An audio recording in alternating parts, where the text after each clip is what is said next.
ತಮಗೆಲ್ಲ ಗೊತ್ತಿದೆ, P S I ಹಗರಣ ಆಯಿತು.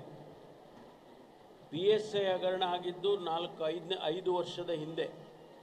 ಅಲ್ಲಿಂದ ಇಲ್ಲಿಯವರೆಗೂ ಒಂದು ಸಬ್ ಇನ್ಸ್ಪೆಕ್ಟರ್ನ ರೆಕ್ರೂಟ್ ಮಾಡೋಕ್ಕಾಗಲಿಲ್ಲ ನಮ್ಮ ಕೈನಲ್ಲಿ.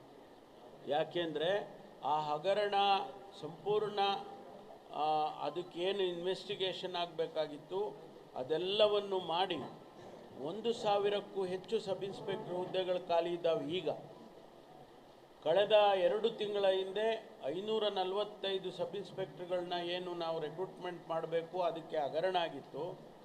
ಆ ಸಮಸ್ಯೆಯನ್ನು ಬಗೆಹರಿಸಿ 500 ಜನರನ್ನು ಈಗ ರೆಕ್ರೂಟ್ಮೆಂಟ್ ಮಾಡಿ 2 ತಿಂಗಳಿಂದ ಅವರು ಟ್ರೈನಿಂಗಲ್ಲಿದ್ದಾರೆ.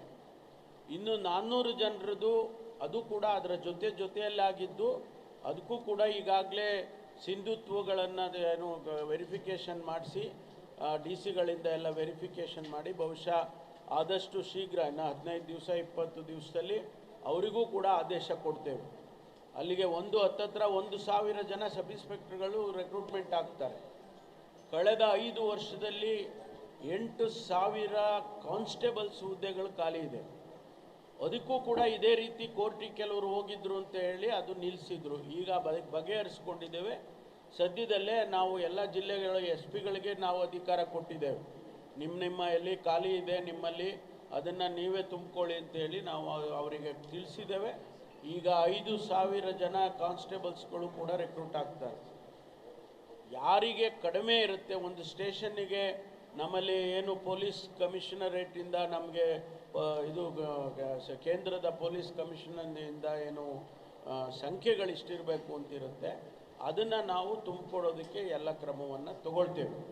ಯಾವುದೇ ಇಲ್ಲ, ಇಲ್ಲಿ ನಾವು ಟ್ರಾಫಿಕ್ ಪೊಲೀಸ್ ಸ್ಟೇಷನ್ ಮಾಡಬೇಕು ಅಂತ ಉದ್ದೇಶ ಇದೆ, ಅದನ್ನು ಮಾಡ್ತೇವೆ. ಯಾಕೆಂದರೆ ಈಗ ಬಡ್ಜೆಟ್ನಲ್ಲಿ ಈ ವರ್ಷಕ್ಕೆ ನಮ್ಗೆ ಅಲೋಕೇಶನ್ ಸಿಗಲಿಲ್ಲ, ಅದನ್ನು ನಾವು ಖಂಡಿತವಾಗಿ ಮಾಡಿಕೊಡ್ತೀವಿ.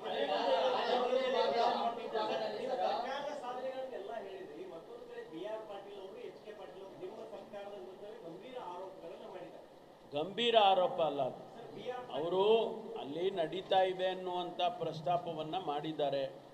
ನಾನು ಅವ್ರಿಗೆ ಹೇಳಿದ್ದೇನೆ, ನೀವು ಯಾರು ಸಂಬಂಧಪಟ್ಟ ಸಚಿವರಿದ್ದಾರೆ ಅವ್ರ ಹತ್ರ ಪ್ರಸ್ತಾಪ ಮಾಡಿ ಸ್ಪೆಸಿಫಿಕ್ ಕೇಸಸ್ ಏನಾದರೂ ಇದ್ದರೆ, ಲಂಚ ತೊಗೊಂಡಿದ್ದಾರೆ ಅಥವಾ ಯಾರೋ ರಿಶ್ವತ್ ಕೇಳಿದ್ದಾರೆ ಅನ್ನೋದು ಸ್ಪೆಸಿಫಿಕ್ ಕೇಸಸ್ ಇದ್ದರೆ ಅದನ್ನು ಸಂಬಂಧಪಟ್ಟ ಸಚಿವರ ಗಮನಕ್ಕೆ ತನ್ನಿ, ಅದನ್ನು ಕ್ರಮ ತಗೊಳ್ತೀವಿ ಅಂತ ಕೂಡ ನಿನ್ನೆನೂ ನಾನು ಹೇಳಿದ್ದೇನೆ.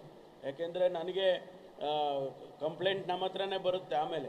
ಅದರಿಂದ ಬರೋಕ್ಕೆ ಮುಂಚೆನೇ ನಾನು ಹೇಳಿದ್ದೇನೆ, ನೀವು ಯಾರೇ ಅಂಥವರು ಇದ್ದರೆ, ಅಂಥ ಲಂಚ ಕೇಳಿದರೆ ರಿಶ್ವತ್ ಕೇಳಿದರೆ ಅಂಥವ್ರು ಸ್ಪೆಸಿಫಿಕ್ಕಾಗಿ ನಮಗೆ ಸಂಬಂಧಪಟ್ಟ ಸಚಿವರಿಗೆ ಹೇಳ್ಬೋದು, ಇಲ್ಲ ಪೊಲೀಸ್ ಇಲಾಖೆಗೆ ಹೇಳಿದ್ರೆ ಇಮಿಡಿಯೇಟ್ ಆ್ಯಕ್ಷನ್ ಮಾಡ್ತೀವಿ.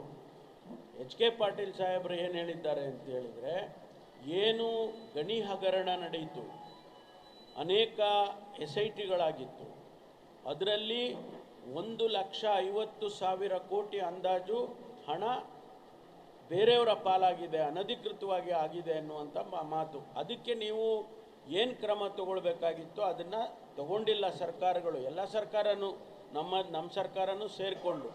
ಅದಕ್ಕೆ ಅವರ ಸಲಹೆ ಮತ್ತು ಅವರ ಆತಂಕ ಏನು, ಆ 1.5 ಲಕ್ಷ ಕೋಟಿ ರೂಪಾಯಿ ಆಸ್ತಿ ಏನು ಮಾಡಿದ್ದಾರೆ, ಯಾರು ಅದರಲ್ಲಿ ಭಾಗಿಯಾಗಿದ್ದರು ಆ ಹಗರಣದಲ್ಲಿ, ಆ ಆಸ್ತಿಯನ್ನು ಮುಟ್ಕೋಲು ಹಾಕ್ಕೊಳ್ಳಿ ಅಂತ ಹೇಳ್ತಿದ್ದಾರೆ ಸಲಹೆ. That is a suggestion given by the honourable minister.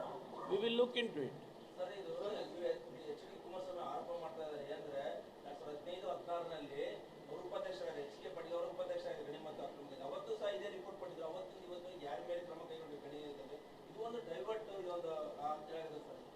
ಅವರು 18ರಲ್ಲಿ ಮುಖ್ಯಮಂತ್ರಿಗಳಾಗಿದ್ದರಲ್ವ?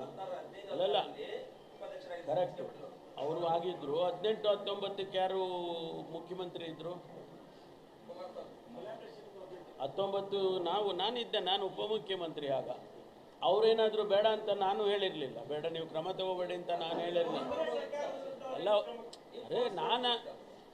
ಕ್ಯಾಬಿನೆಟ್ಟಲ್ಲಿ ಸಬ್ಜೆಕ್ಟ್ ತೊಗೊಂಡು ನಾವು ಇದನ್ನು ಕ್ರಮ ತಗೊಳ್ಳೋಣ ಅಂತ ಹೇಳಿ ನಾವೇನಾರು ಅಪೋಸ್ ಮಾಡಿದರೆ ಕೋಯಲಿಷನ್ ಪಾರ್ಟ್ನರ್ಸು, ಅವಾಗ ಒಪ್ತಿದ್ದೆ ನಾನು. As a chief minister you should have suggested, you should have taken a decision. ಕ್ಯಾಬಿನೆಟ್ಟಿಗೆ ತರ್ಬೋದಾಗಿತ್ತಲ್ಲ, ಯಾಕೆ ತರಲಿಲ್ಲ? ಆಯಿತು, ಈಗ ನಾವು ಕ್ರಮ ತಗೊಳ್ತೀವಿ. We will initiate.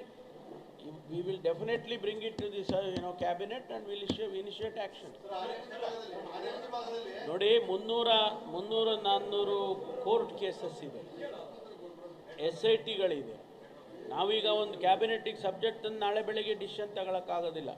There are innumerable cases in the court, both in Andhra, both in Telangana, both in Karnataka.